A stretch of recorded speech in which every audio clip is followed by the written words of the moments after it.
Hello everybody and welcome to my Final Fantasy XIV Healing PvP guide. We're going to focus in on several things today, namely the setup of your PvP hotbars, how to save your action sets, your healer specific actions, as well as general tips and tricks. So let's go ahead and get started. The first thing you're really going to want to focus in on if you're going to get involved in PvP more than once. You want to go into your system, your character configuration.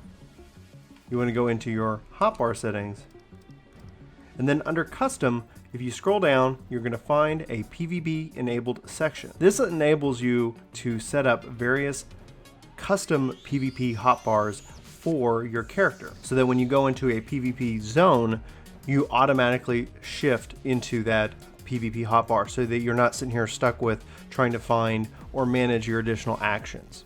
First things first though, what I first went and changed is I went and made several new hotbars that aren't shared, that are specific to my job. I had to do this to be able to take on those PvP actions. So I set those as 5 and 6. You can set them to whatever hotbars make the most sense for you, but those are my choices. Then again, we enabled the PvP settings, and so for my cross hotbar and my PvP double cross hotbar, I went and set those to various options. I kept this one the same for 2 and 7, as you'll see with my PvE, just to help reduce a little bit of confusion. But for my PvP specific ones, I set those to hotbar 6 left and right. The other thing I went and did was enable customization for when my weapon is drawn. I set that to hotbar 7 and 6.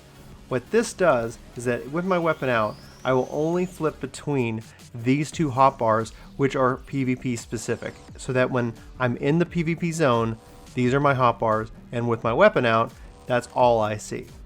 This also helps me set my double cross hotbar to be able to use varying specific PvP skills. So now let's talk about your managing your PvP skills as well as your action sets.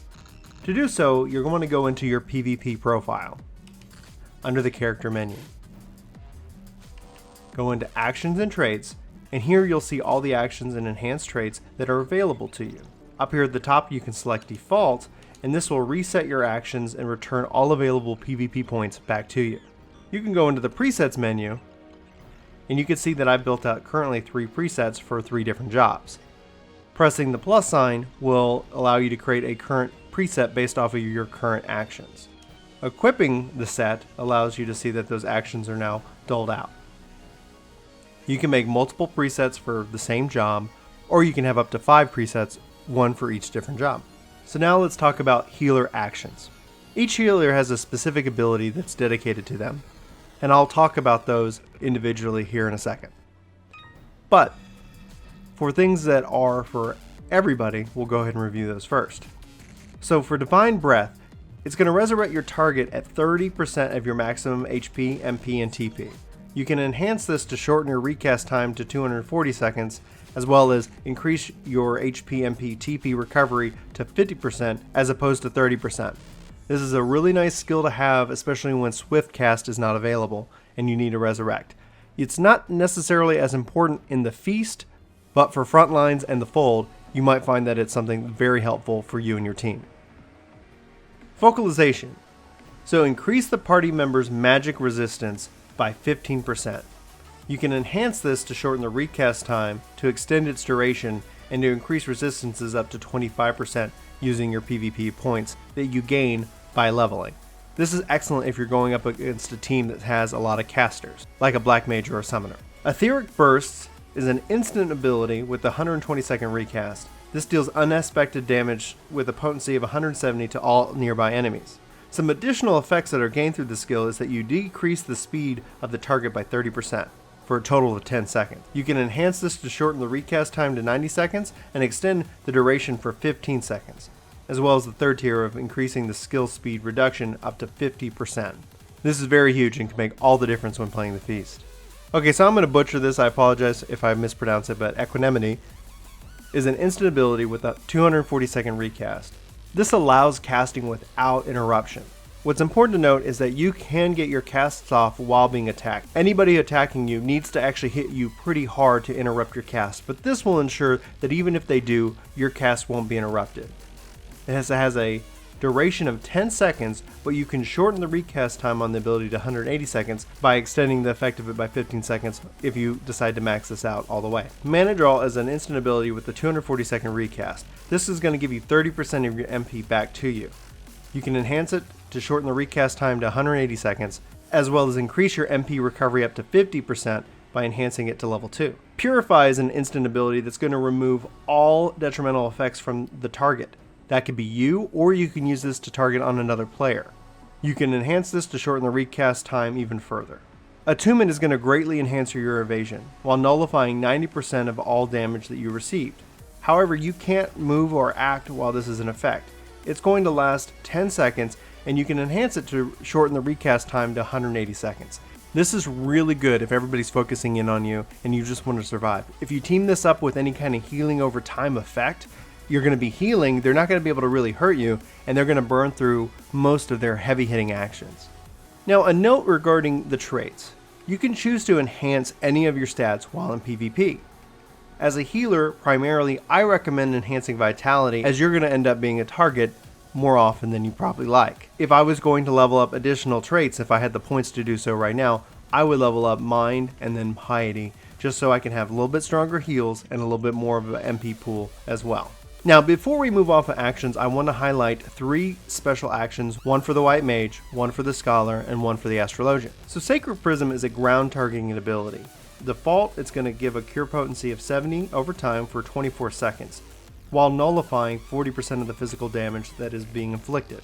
You can enhance this further to shorten the recast time, extend its duration, as well as increase its cure potency. This is a really good hot, as it not only nullifies 40% physical damage, but it's going to continue curing you. This is great for your party as well as yourself. I would recommend making it a part of your toolkit. My personal preference is that I really do enjoy this. It is very important to note that it's not going to stack with Asylum, because they are both kind of in the same family of abilities. So I would make sure that you have either one, you'd have Asylum or Sacred Prism out at any point in time. The Scholar's unique ability is Aura Blast. This deals unaspected damage with a potency of 150 to all nearby enemies, with a 10 Yalm knockback.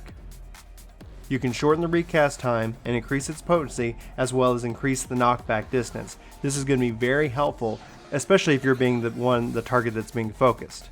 This should allow you to be able to get clear of anything that they've got planned for you. And finally, the Astrologian has the ability Retrogradation.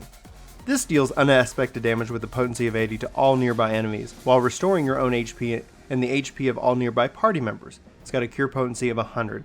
Plus, it's going to remove 1 beneficial effect from all nearby enemies and 1 detrimental effect from all nearby party members. So the ability to basically debuff and buff your party at the same time while curing them and doing out damage. You can shorten the recast time, increase the damage potency with applying your action points to it. So let's talk about being a healer and general tips and tricks when going into the feast and even front lines. As a healer, your primary role is going to be that of healing. You'll notice on my hotbar that I don't have Cleric Stance, and that's because Cleric Stance is completely disabled for PvP.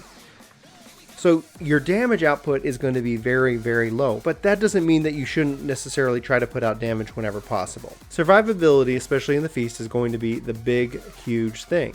Your primary role as a healer in 4v4 is primarily focusing on burst healing for any target that is currently being focused in by the opposing team. That could be you, but most likely it's going to end up being any DPS that does not get the defensive buff.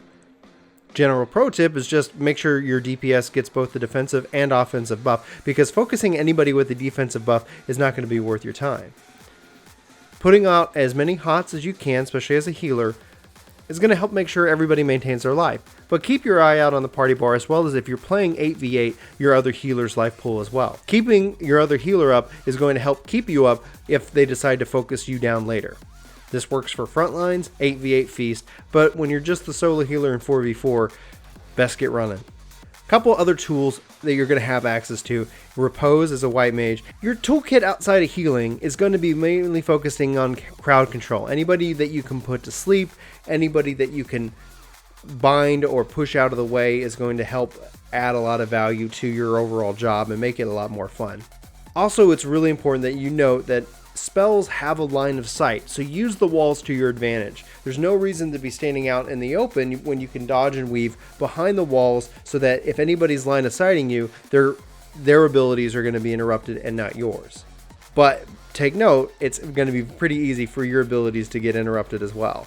Your spells from healing also have an effect, so be sure to keep a good eye on your team. It's also helpful if you mark the healers in a fight, so that way stand out above everybody else. So as a DPS or a tank, you know where to get back to, so you don't run out of range from a healer. One of the really cool things about healing in PvP is it really changes. Every game is different. There isn't anything really to memorize. You need to adjust your strategy and your tactics. You need to watch your MP and manage your cooldowns effectively. All that is principle to any game that you play, but within the Feast, games like the Feast, there is a lot of reliance on your party members as well as the other human beings that you are fighting in this regard. I find it to be some of the most challenging and at the same time most rewarding content currently to date, and that's why I want to put out this little guide. If you have never done any PvP, everybody has their own adrenaline. You have your own private limit break. You can see that I can put out a nice heal when my adrenaline bar goes up. And that's really important to utilize whenever you have the opportunity. I would advise against getting medals as much as possible as a healer, but if no one's picking them up, that's the only reason that you should go and grab them, especially if it helps clinch the win. Well, that pretty much wraps it up for me, guys. This is Brian for Work to Game. Let me know if I missed anything in the comments below. That way I can make sure if I need to put out any updated guides for this, I can do so. And I hope to see you in my next video, but until then, take care. Hey, it's me. Thanks so much for watching this video. You should click here to subscribe and here to maybe check out some more of our videos. So again, thanks for watching. We hope you like this video. We hope you subscribe and join our community. Let us know in the comments below what you think, and we'll see you next time.